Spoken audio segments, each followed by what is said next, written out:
मेरा औकात नहीं था मैं इंग्लिश मीडियम में पढ़ा सकता हूँ 2 बच्चों को एक साथ। मेरी तनख्वाह इतनी थी कि मैं 2 बच्चों को एक साथ इंग्लिश में पढ़ा नहीं सकता था।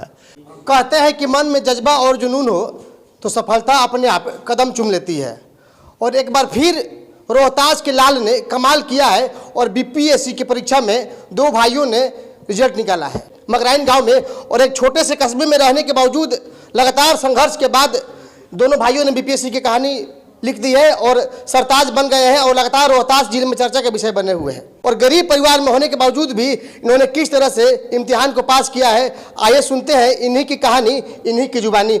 सर, क्या नाम है आपका? मेरा नाम संतोष कुमार है। सबसे पहले तो बहुत बहुत शुभकामनाएं आपको। थैंक यू, शुक्रिया। पहले आप बताएं कि आपके पिताजी क्या करते हैं? मेरे पिताजी रेलवे में हैं, वो अभी इसी साल रिटायर होने वाले हैं, तो अभी जॉब कर रहे हैं वो इंडियन रेलवे में। कितना संघर्षपूर्ण आप लोगों का जीवन रहा पढ़ाई के दरमियान, जो बीपीएससी के एग्जाम आप लोग दे के निकाले हैं? जी, संघर्षपूर्ण तो रहा ही। हम लोगों ने बहुत संघर्ष किया है, फिर बीटेक किया, गेट क्रैक किया, फिर एमटेक किया। एमटेक क्रैक करने के बाद आईआईटी बीएचयू से मैंने एमटेक किया है। बीएचयू से एमटेक करने के बाद भी मैंने बीपीएससी का एग्ज़ाम क्रैक किया।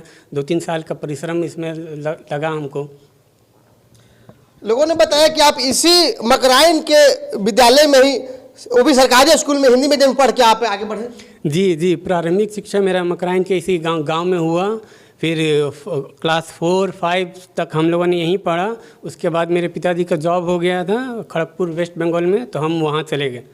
फिर मेरी वहाँ से 10th 12th वहीं से हुआ। तो हिंदी मीडियम में पढ़े थे कि इंग्लिश मीडियम में? जी, हिंदी मीडियम से पढ़े थे। कहते हैं कि इंग्लिश मीडियम में पढ़ने वाले बच्चों की सिर्फ सफलता हाथ लगती है, पर यहाँ देख लिए रोहतास के लाल एक उदाहरण बन गए और हिंदी मीडियम में पढ़ करके बीपीएससी का एग्जाम दिया और पास भी हुए और रोहतास जिले का नाम भी रोशन किया। खुश तो है, किसी को भी अगर जॉब लग जाए और खासकर बीपीएससी के थ्रू जॉब लगे और असिस्टेंट प्रोफेसर, गैजेटेड ऑफिसर का पोस्ट मिले तो खुशी तो होगी, लेकिन मेरी खुशी बहुत ज़्यादा दुगनी हो गई है क्योंकि मेरे छोटे भाई को भी सेम पोस्ट पे, इतने बड़े पोस्ट पे हो गई है, तो इससे मेरी खुशी और बढ़ गई है। कहते हैं कि सफलता में अगर भाइयों ने साथ दे दिया तो और भी 4 चांद लग जाता है, और दोनों भाई ने ही बीपीएससी की परीक्षा में पास कर ली है, तो इससे बड़ा क्या बात है। आपसे एक सवाल जानना चाहेंगे कि सफलता का श्रेय सबसे ज़्यादा आपको किसको देना चाहते हैं? जी, सफलता का श्रेय तो जाहिर सा बात है माता पिता को तो रहती ही है, ये बताने की ज़रूरत नहीं है। और मेरे उन सभी दोस्तों का भी रहा और उन शिक्षक का भी रहा जो मुझे प्राइमरी से पढ़ाए, उन प्रोफेसर्स का भी रहा जो मुझे कॉलेजेस में पढ़ाए। उन लोगों ने मुझे साथ दिया, मुझे सपोर्ट किया। माता पिता का पूरा श्रेय है और दोनों भाइयों ने सफलता हासिल की। आपका क्या नाम है? मेरा शशि कुमार। आप छोटे हैं? जी। लेकिन देखने में तो आप इनसे बड़े लगते हैं। जी, सबको यही बोलते हैं। सबको यही बोलता है ना। कितना खुश हैं आप? मैं बहुत खुश हूँ। कब एग्जाम दिए थे आप लोग? ये वैकेंसी 2020 की थी, तो सबसे पहले मेरा ही रिज़ल्ट हुआ। तो मैंने योगदान दे दिया है। राजकीय अभियंत्रण महाविद्यालय जहानाबाद में पोस्टेड हूँ। अच्छा, आपका पोस्टिंग हो गई है? जी, शुभकामनाएं। Thank you. हाँ, मेरी पोस्टिंग हो चुकी है। सहायक प्राध्यापक असैनिक अभियंत्रण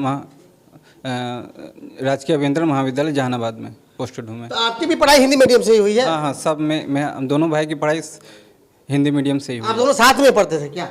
मतलब ऊपर नीचे थे। हाँ, ये बड़ा था तो तैयारी साथ में होती थी? हाँ, तैयारी एक साथ ही जाते आते थे। जी, क्या कहना चाहेंगे? बहुत सारे नौजवान साथी इस फील्ड में है, लगातार परिश्रम करते हैं, सफलता भी हाथ नहीं लग पाती है। कुछ गाइडलाइन हो तो आप भी बताएं। बस यही है कि शिक्षक आपको जो भी सिखाएं, जो भी आपका मार्गदर्शन दे, उस पर आप अडिग रह के उस प्रयास करते रहे और सफलता एक दिन आपको मिलेगी। और जुनून कम नहीं होना चाहिए। ग्रामीणों ने बताया कि सरकारी जॉब में होने के बाद भी पिताजी अभी काफ़ी सादगी की जीवन जीते रहे हैं, साधारण जिंदगी जीते रहते हैं, और कई तंगी के बावजूद भी आप लोगों को पढ़ाया लिखाया। क्या सच्चाई है?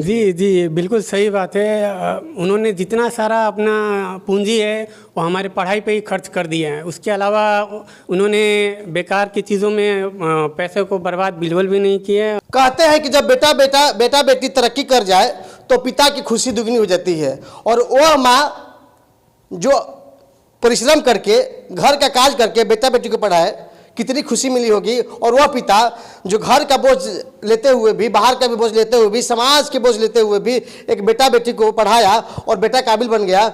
सर, क्या नाम है आपका? राजेंद्र राम, मैं साउथ ईस्टर्न रेलवे का रेलकर्मी हूँ।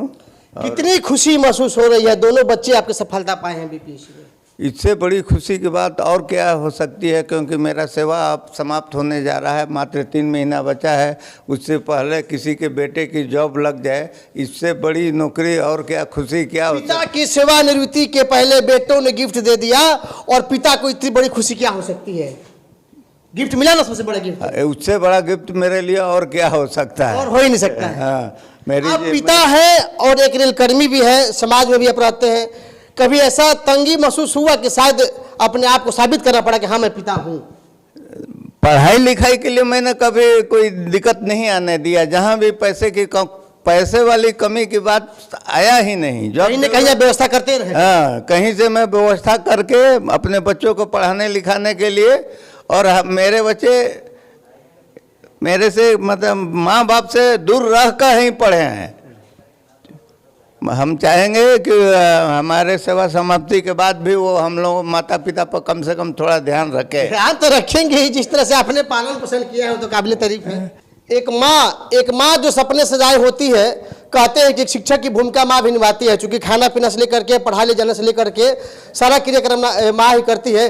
कितनी माता जी खुश हैं आप? बहुत खुश है। मुझे अपना नाम बता दीजिए। मेरा नाम शकुंतला देवी है। एक माँ को इतना बड़ा गर्व क्या हो सकता है, इससे बड़ा के 2 बेटे और दोनों को एक ही बार में हाँ, बहुत मैं खुश हूँ। खुश है ना आप? हाँ, बहुत खुश है। मैं छठ पूजा करूँगी, बाजा बजा के छठ पूजा करूँगी। देखिए, माँ की खुशी है और पूजा करेंगे छठ पूजा के लेकर के। आपको विश्वास था कि मेरे बेटे हमेशा कभी न कभी सफल इतना पढ़ते लिखते हैं ना, बहुत कष्ट किए थे, पढ़ने लिखने में बहुत मन लगाते थे। हम बोलते थे बाबू सब्र करो, एक दिन सेवा जितना पढ़ोगे उतना फल पाओगे। कहते हैं कि होनहार वीरवान के हो चिकने पात, जो बच्चों के लक्षण होते हैं बचपन से ही दिखाई देने लगते हैं।